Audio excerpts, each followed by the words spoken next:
Hello everybody, and today I'm going to be talking about the HP OmniBook 800. Now this is an interesting laptop I picked up the other day at a thrift store for a few bucks.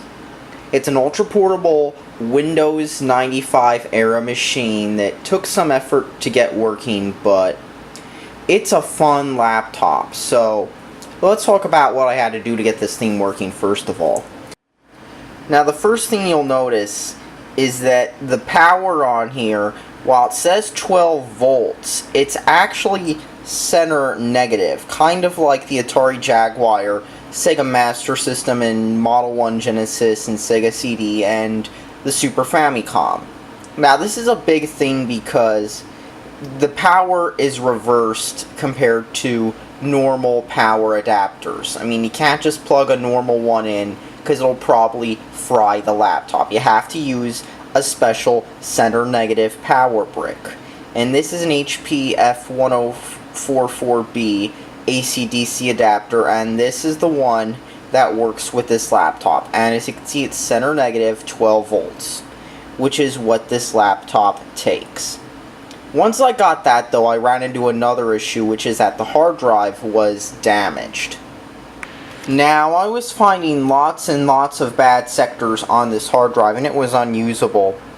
But then I took the drive out, and I noticed that in the past, there had been a soda spill, and it hit the hard drive. Now, I don't know if this contributed to the failure of it, or if it caused the failure of it, or if it was just a coincidence, but let's just say it got around the drive, and I pulled this drive out of the laptop, and I then put in an 80 gig drive from another laptop, and well, then I had to install Windows 98, which I did using VMware, but once it was all done and installed and everything, I then switched the hard drive in, and it started installing drivers, and now this great laptop is up and working again.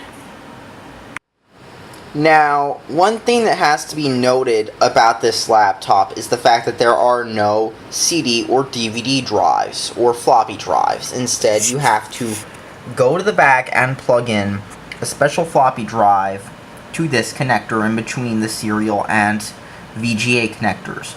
There's also a SCSI or CD drive port. I think it's either SCSI or a special port for the CD drive. I forget exactly which, but there's this port that looks like the same one used for dual monitor video adapters. And this port is for the CD drive that came with the system. I have neither of these, however, I do have a CD drive which is similar to the one that came with the system with its own SCSI PCMCIA adapter. So this is how I'm able to load games and whatnot from CDs. And of course you can also use PCMCIA to compact flash adapters with this thing too. Another thing to note about this laptop is that the plastics on this thing are pretty horrible. In fact, I'm going to refocus it now just to show you. So as you can see, there is cracking here, and there's cracking there, and there's a lot of cracking on the bottom of the laptop too. So I would not recommend taking this around and stuff because of how poorly the plastics have aged on this thing, along with the fact that the holes for the original drive don't quite line up. So let's open up the HP OmniBook 800CT laptop. Now, the plastics don't sound too good, but at least it hasn't completely disintegrated whenever I open it, unlike some laptops I've seen at thrift stores. So, right here you have a QWERTY keyboard. Not the best to type on, and it seems a little bit sticky in some parts, probably due to that soda spill I mentioned, or it seems at least kind of sticky. Not as bad as when I first got the keyboard out though. There's no Windows key, since apparently this thing was designed around the time of DOS, and there's the brightness switch here, and there's also a unique little mouse button, and what that does is, I'm going to move the drive out of the way to show you. What it does is when you push it, it actually shoots out a little mouse that is controlled by that rod. Like, there's no optical mechanism or anything. It's mostly controlled by that rod, similar to a joystick. So I'm gonna like also show you one more thing with this mouse. You have to push up here, and then it actually pops up, allowing you to easily use this like a mouse. Of course, the precision's not as good as even a ball mouse, but for what it is, it's an interesting way of approaching the touchpad problem or trackball problem, because many laptops had trackballs or touchpads, but this had this. Very interesting way of approaching the issue. Of course, it probably had some issues, such as the whole it having to pop out, while others, there's usually a track point here or touchpad somewhere, trackball somewhere. But let's turn on the laptop now.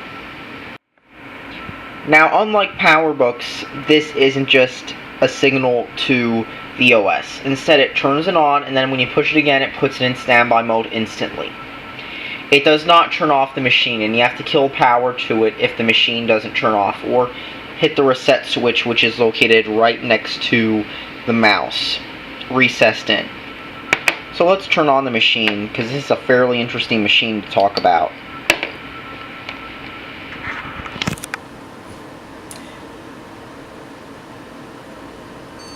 I'm going to hit F2 to get into the BIOS. Now, you don't have much time to get into the BIOS on this machine, because this is a very fast BIOS. Now, as you can see, this BIOS does suffer from the 8 gig problem, which is why I installed Easy Drive 9.03W onto the drive, so it will automatically boot from it. And I'm going to hit Alt, because to change stuff, it's made similar to that of a DOS program at the time. You can change your date and time, PC identification, passwords, enable or disable cache. You can enable or disable that status panel right here. You might want to if you're running games, because it can kind of get annoying.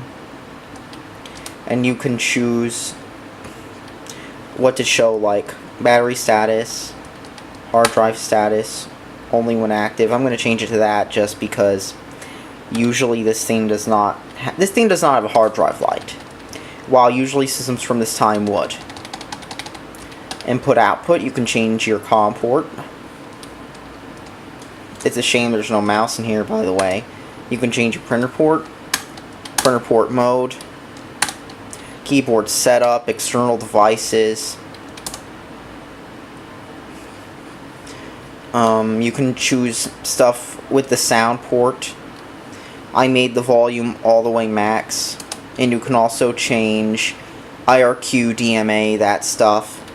Same stuff as with a normal BIOS from this time.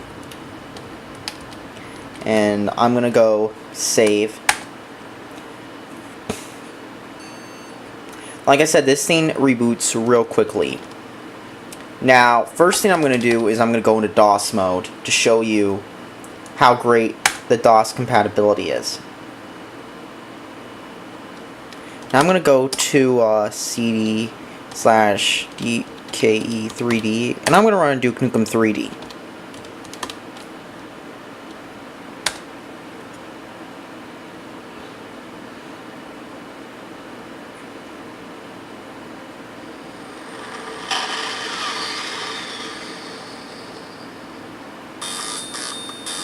And as you can hear, it's got that OPL3 sound chip in it, or a clone of it, because it's got the ESS audio drive in it.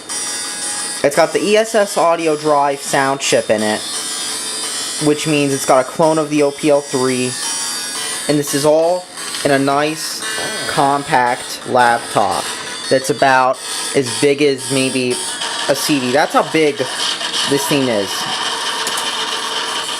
This thing's about as big as a CD case, at least size-wise. I mean, see how big this is.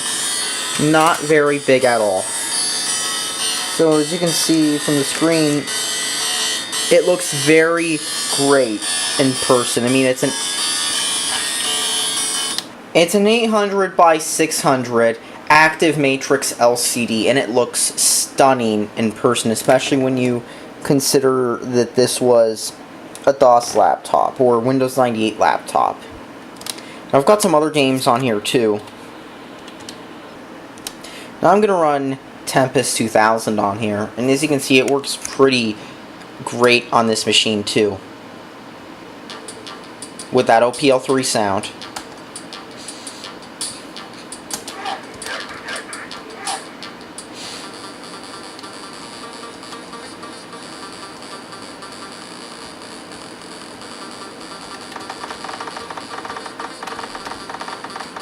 Look at this. This laptop runs your DOS games really well. As you can see, it's not blurry at all. It's got the old sound chip in it. The only issue would probably be with CD-based games, if only because of how that PCMCIA CD drive works. Also, if you're trying to run a game off the CD drive, you'll have to find a way to run it off the hard drive only. But other than that, this game works great on this system.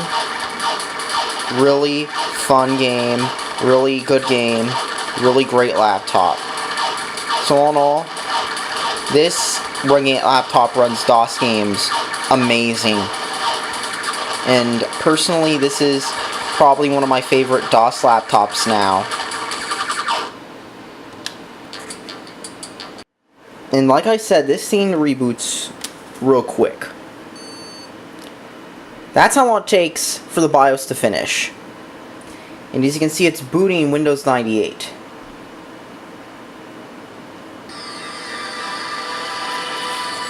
And as you can see, this mouse is kind of a joystick-like thing. By moving it around, you move the pointer around on the screen as well. But it works pretty well for what it is. And so, yeah, this is Windows 98. It's got everything. Runs pretty well. And this is considering that this is a Pentium MMX 160 megahertz with about with exactly 48 megs of RAM. So for what this is actually quite good. Like, sure, it's not the highest spec computer, but runs 98 pretty well. And it's running Solitaire pretty well too, of course, because anything can run Solitaire pretty well. And because you can see it, it's very clear, very nice, active matrix LCD. I'm going to restart this thing and show you one more thing that's interesting about this laptop in particular.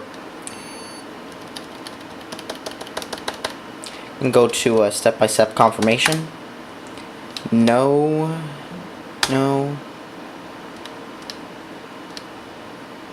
Gonna run something. Now this laptop can run DOS demos pretty well too. Well, about as well as a Pentium MMX 166 with a Neomagic video chip can run. I'm gonna load this.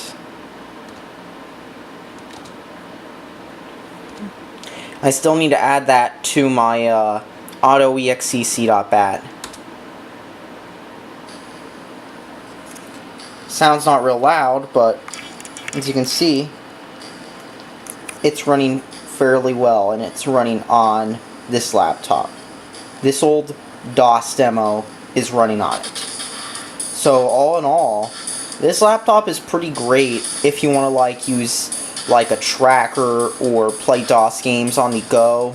But the only problem is, just like any old laptop this age, the build quality is kind of aged poorly because of all the plastics aging and getting brittle. But other than that, this is a great kind of laptop for, say, if you treat it well and you want to like go somewhere and you want to use like AdLib Tracker.